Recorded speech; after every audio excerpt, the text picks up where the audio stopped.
નમસ્કાર મિત્રો, માનીમા dairy farm આપ સર્વે મિત્રોનું સ્વાગત છે। હવે મિત્રો અમે ભેંસો માટેનો શેડ આખો કમ્પ્લીટ તૈયાર થઈ ગયો છે ઓલરેડી, અને ભેંસો અડધી ભેંસો ફાર્મની અંદર આવી ગઈ છે, બીજી અડધી જે જૂનું અમારું ફાર્મ છે એની અંદર છે। એટલે નવી ભેંસો આપ જોઈ શકો છો, ખુલ્લી રાખવાથી કેટલી મસ્ત બેઠી છે, જો આરામ કરી રહી છે અને કેટલું મસ્ત વાગોળી રહી છે। બીજી વસ્તુ કે મિત્રો, અમે આ ફાર્મ બનાવ્યું ભેંસોનું આવું ખુલ્લું ફાર્મ બનાવતાની સાથે અમારે જે ફાર્મનું મેન્ટેનન્સ હતું બહુ ઓછું થઈ ગયું છે। જે આપ દવા ગણો ભેંસોને કે બીમાર પડતી એ 0% થઈ ગઈ છે। બીજું કે જે માણસોનો પ્રશ્ન હતો એ પણ બહુ ઓછો થઈ ગયો છે। એનું કારણ છે કે ત્યાં આગળ અમે જે બાંધીને ભેંસ રાખતા હતા, ત્યાં એક માણસ એટલે પતિ પત્ની 20 ભેંસોનું કામ કરતા હતા। એ માણસ આ ફાર્મની અંદર લાવ્યા પછી 50 ભેંસોનું કામ કરે છે।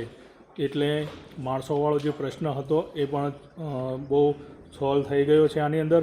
હવે અખાત્રીથી અમે જે માણસો રાખવાના છો, માણસો તો લગભગ અમે જે 10-12 કુટુંબ છે એ રાખવાના છીએ, પરંતુ જે અમારી પાસે હાલ ગાય અને ભેંસ છે લગભગ 300+ નાના મોટા થઈને ગાય અને ભેંસ છે, એ ફાર્મની અંદર એક જ સાલની અંદર 200+ કરવાના છે। એટલે લગભગ 600 પશુ અમે આ સાલ નવા ઉમેરવાના છીએ।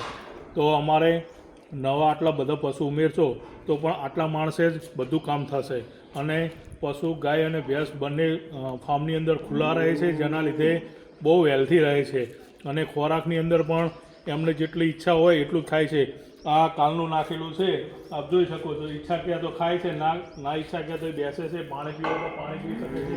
આપ જોઈ શકો છો ફાર્મની અંદર એક બેસ્ટ રીતે આરામ કરી છે। એક મિત્રો અમને ખાલી પશુઓને શું જોઈએ છે કે આપ પશુઓને ખોરાક નાખ્યા પછી ફાર્મની અંદર બિલકુલ અમને અવાજ ના આપો, ડિસ્ટર્બ ના કરો, તો એમની ધૂનની અંદર બહુ બેસ્ટ આરામ કરે છે અને વાગોળે છે અને દૂધની અંદર પણ બહુ સારું રહે છે। તો મિત્રો, હવે જો ફાર્મ ચલાવવો હશે, હવે જો ફાર્મ નવું કરવું હશે, તો મેન માણસવાળો જે પ્રશ્ન છે લેબરનો, એ આપણે હાલ અમે એ રીતનું ફાર્મ બનાવ્યું છે કે એક સમયે અમારી જોડે જો ખાલી 2 થી 4 લેબર હોય તો પણ અમે લગભગ 500 પશુનું કામ અમે બંને ભાઈ સાથે રહીને કરી શકીએ છીએ।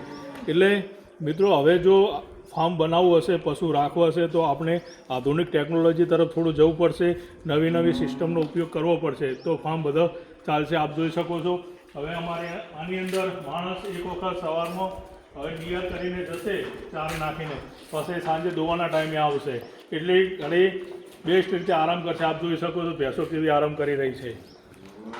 એટલે હવે મિત્રો, આવું જો આ રીતનો ફાર્મ બનાવશો, આ રીતની વ્યવસ્થા કરશો, તો ઓછા માણસે વધુ કામ મળી રહેશે અને આપને ખૂબ બધો નફો થશે। ઓકે મિત્રો, આભાર। આવી નવી માહિતી લેવા માટે તમને કોઈ તકલીફ હોય, કોઈ પૂછવું હોય તો આપ મને પૂછી શકો છો। હું આપને નંબર પણ આપું છું, અને થોડા દિવસની અંદર અમારા ફાર્મની અંદર જે મિલ્કિંગ પાર્લર છે, એક સાથે 48 પશુ દોવાના છે, એનું કામ ચાલુ થઈ ગયું છે। એ લગભગ 1 મહિનાની અંદર એનું કામ પૂર્ણ થઈ જશે, પછી મારું ફાર્મ ઓલરેડી કમ્પ્લીટ થઈ જશે। અને મેં ખૂબ બધા અનુભવ કરી અને આ એક ફાર્મ બનાવ્યું છે, જે એવું ફાર્મ બનાવ્યું છે કોઈ ખેડૂતને કોઈ મુશ્કેલી હોય તે જો પશુપાલન કરવા માગતો હોય, એક વખત મારી વિઝિટ કરે તો લગભગ એને 99.99% કોઈ પ્રશ્ન નહીં રહે અને હેપી ખુશ થઈને અહીંથી જશે। ઓકે મિત્રો, આભાર। જય બનાસ।